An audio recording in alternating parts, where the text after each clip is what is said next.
Stage Pass, Institute of Gaming. For more details, contact 7093965965.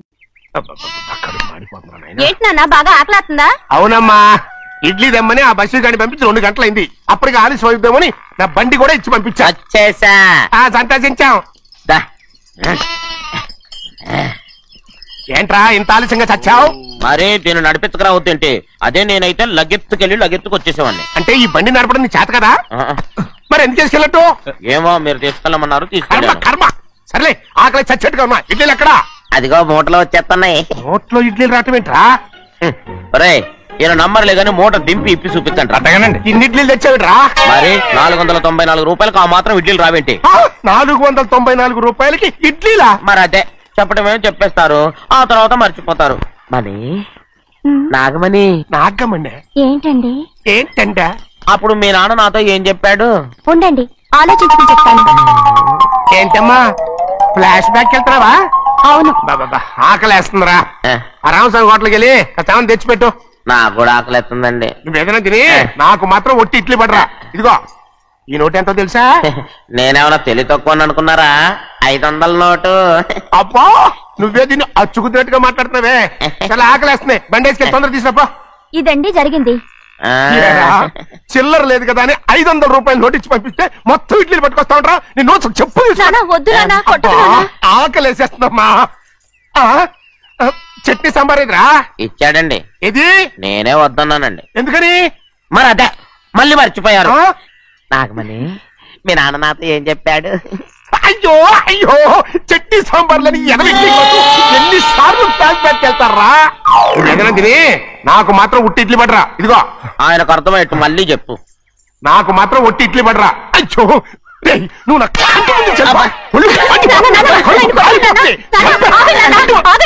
ఆయనతో పాటు నేను బయటకు వెళ్ళిపోతాను. ఎందుకంటే ఆయన్ని నేను మీ దిక్కుమాల ప్రేమ కథ వినే ఓపిక ఎవ్వరికి లేదమ్మా. అయినా నువ్వు అనేదేముందిలే, అతను లేకుండా నేను బతకలేను అంటావు అంతే కదా? అయితే ఒక కండిషన్ రా. ఏంటి? నువ్వు చాలా తెలియగలవాడవని ఈ ప్రపంచానికి, నీ ముఖానికి ప్రపంచం దాకా ఎందుకు గాని ఈ ఊళ్ళో నిరూపించుకో. నా కూతురు నీకు ఇచ్చి పెళ్లి చేస్తా. వాకే వెరీ వీచి. అయితే నువ్వు ఇంటి బయటికి వెళ్ళరా. బయటరా రండి. అయ్యయ్యో నా కాళ్ళు చేతులు ఆటం లేదే. మీరెందుకు వచ్చారయ్య గారు? కబురు పెడితే నేనే వచ్చేదాన్నిగా. కూర్చోండి అయ్యా, కూర్చోండి.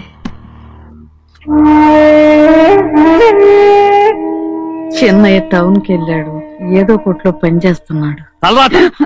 దాన్ని ఎవడు మార్చగలడు? నేనేం వాడిని చూడటానికి రాలేదు, నిన్ను చూడటానికి వచ్చాను. అవును, వారం వారం డబ్బుల కోసం వచ్చేదానివి 2 వారాలుగా ఎందుకు రాలేదు? అయినా నా బాధ్యత నేను చెయ్యాలిగా. ఇదిగో తీసుకో. డబ్బొద్దండి. నీ మనవడిని నేను ఇంట్లోంచి తరిమేశాను వద్దంటున్నావా? ఇది నీ మనవడి కోసం కాదు, నీ కొడుకు కోసం నేను చెయ్యాల్సిన బాధ్యత. ఆనాడు ఊరంతా నా బిడ్డ తప్పు చేశాడన్నా, మీ మనసుకి మాత్రం తప్పు చేశాడనిపించలేదు. ఈ రోజు నా మనవడు కూడా ఏ తప్పు చేయలేదు. ఆ విషయం మీరు తెలుసుకుని వాడిని ఏ రోజు పనిలోకి రమ్మంటారో ఆ రోజే డబ్బు తీసుకుంటాను. నీ మనవడు చేసింది నేను కళ్ళారా చూశాను. దాని గురించి మాట్లాడాలంటే నాకే అసహ్యంగా ఉంది. డబ్బు తీసుకుంటావా లేదా? వద్దు బాబు. ఈ రోషమైన నాలో నేను చూస్తాను.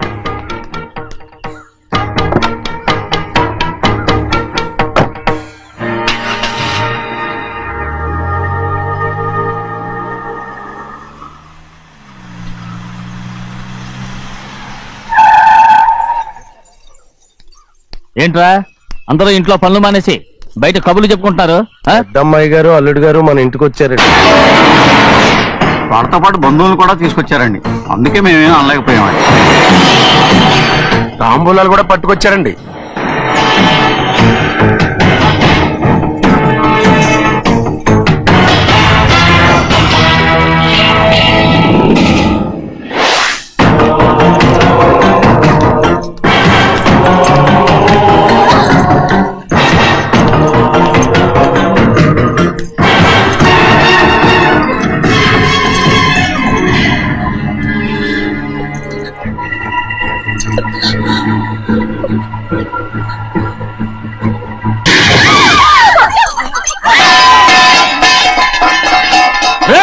అయ్యా 15 ఏళ్ళైంది బంధాలు తెగిపోయి. ఎంత ధైర్యం ఉంటే మళ్ళీ ఈ ఇంట్లో అడుగు పెడతారు? ఎవరు రాయి గాడిదల్ని లోపల రానిచ్చింది? ముందు వీళ్ళందరినీ మెడబెట్టి బయటికి గెంటేయండి. నేనే వాళ్ళని రమ్మన్నాను. ఎందుకు రమ్మన్నావు? నా పెళ్లి గురించి మాట్లాడడానికి. నీ పెళ్లి గురించి మాట్లాడటానికి వాళ్ళెవరు? నా తోడ పుట్టింది, మీ కన్న కూతురు. దాని మెడలో తాళి పండే రోజునే ఆ వర్షం మారిపోయింది. తాళి కట్టించుకుని వేరే ఇంటికి వెళ్ళినంత మాత్రాన మీ కూతురు కాకుండా పోతుందా? ఈ విత్తనవాదం వద్దు. రమ్మని చెప్పింది నువ్వే, వాళ్ళని పొమ్మని చెప్పు. అంత కాని పని మేమేం చేశాం బావా? ఇంకోసారి బాగా అంటే మర్యాద దక్కదు. మీ చిన్న కూతురు పరుగు పోయినప్పుడు ఏమైందో ఈ మర్యాద? అది నా సొంత విషయం రా. నాకు సొంత విషయమే. ఏంటో నీ సొంత విషయం? అక్కడ నిలబడిందే అది నా అక్క కూతురు. చేసుకునే హక్కు నాకుంది. అందుకే పిల్లని అడగడానికి వచ్చాం. చెప్పు తీసుకొడతాను. నీ అక్క పోయిన రోజునే అబద్ధాలు అయిపోయాయి. నా కూతుర్ని ఎవరికి కట్టబెట్టాలో నాకు బాగా తెలుసు. కానీ నా పెళ్లికి నా ఇష్టం కూడా ఉండాలి నాన్న. ఓహో, వీడిని ఇష్టపడ్డావన్నమాట పెళ్లి చేసుకోవటానికి. కాదు, తల్లి ప్రేమకి ఎలాగో నోచుకోలేకపోయాను. అట్లీస్ట్ ఆ ఇంటికి కోడలుగా వెళ్ళి అక్కలోనైనా అమ్మని చూసుకుందామని ఆశపడ్డాను. నీ ఆశ నే బతుకున్నంత కాలం తీరదు. ఎందుకు తీరదు? నా పెళ్లికి మీ అనుమతి అవసరం లేదు. నేనిప్పుడు మేజర్ని. ఎవరితో మాట్లాడుతున్నావే? ఆయన మనకు జన్మనిచ్చిన తండ్రి. ఆయనకిష్టం లేకుండా నీ పెళ్లి జరిగిపోతుంది అనుకుంటున్నావా? నువ్వు మేజర్ అంటున్నావే. ఇంతవరకు నిన్ను చదివించి పెద్దదాన్ని చేసింది ఎవరు? విదేశాల్లో చదివినంత మాత్రాన నోటికొచ్చినట్టు మాట్లాడతావా?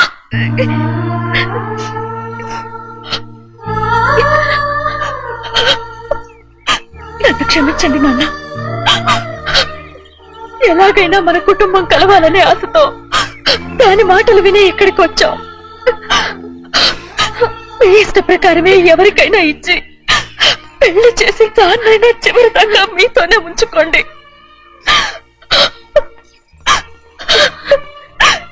వెళ్ళొస్తానన్నా. ఎందుకు అది నా వెళ్ళొస్తామని చెప్తున్నావు? ఈ జన్మలో ఇక్కడికి రాలేమని తెలిపోయింది కదా. వెళ్తామని చెప్పు.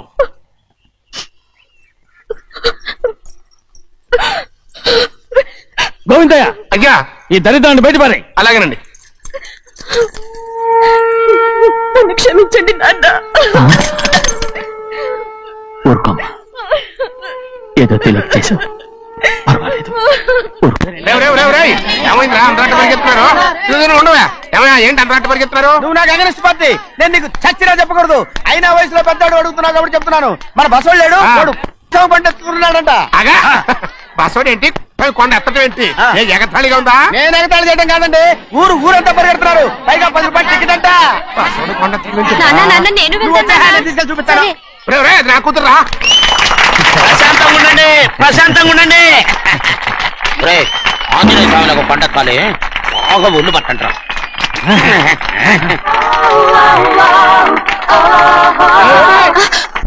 ఆడ కొండనెత్తబోదు నిన్నెత్తిపోతాడు. ఊరుకోండి కుమస్తా గారు, ఆడికి ఆ కొండనెత్తడం ఈజీ, దీన్ని కష్టం. వయసులో ఉన్న ఆడపిల్లని చూస్తే చాలు తలనేరిసినోడికి కూడా జోకులు వస్తాయి.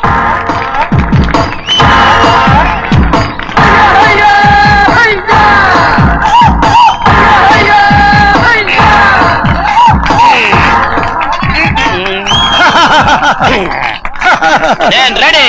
ఏంట్రా రెడీ? కొండనెత్తు. ఓ 50 మందిని పిలవండి. ఎందుకు? ఆ కొండను తెచ్చి నా చేతుల మీద పెట్టడానికి. అప్పటి నుంచి నేను చెబుతూనే ఉన్నా, ఇది ఫిట్టింగ్ ఏదో పెడతాడు అని. ఒక్కడనా నా మాట విన్నారా? ఊరుకోవా, నీ కూతురని మాటలేదు, మేమే వింటాం. ఇది ఒక పిచ్చి కొయ్యి. ఏంటి 50 మంది వల్ల కాదా? అయితే ఊరు మొత్తం వచ్చి ఆ కొండను తెచ్చి నా చేతుల మీద పెట్టండి, అప్పుడు నేను ఒక్కనే ఎత్తుతాను.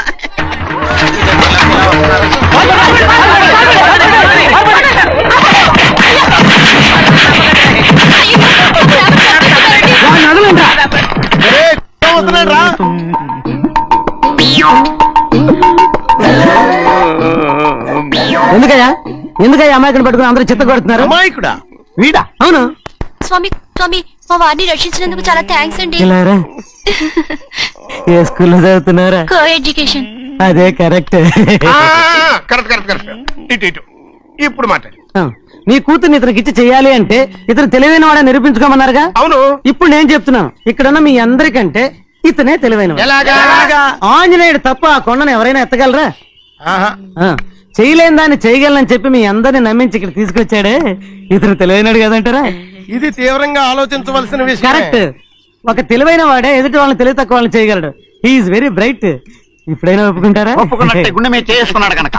స్వామీజీ స్వామీజీ మీ ఆశీర్వాదం ఉంటే వచ్చే వారం నేను నీళ్ల మీద నడుస్తాను, ఆపై వచ్చే వారం భూమి మీద ఈదుతాను.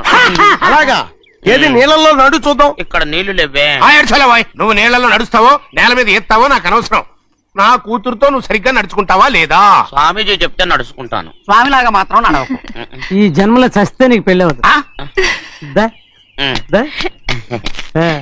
చేతులు కలపచ్చుగా? భజన వాయించండి. వెళ్ళొస్తాను. స్వామీజీ స్వామీజీ స్వామీజీ ఏంట్రా? అది నా పెళ్ళం చెయ్యి. సారీ, నా చేతి కర్ర అనుకున్నాను. స్వామీజీ అంటే వీడు కర్రను వదిలేసి కన్నీ నెత్తికెళ్తున్నాడు.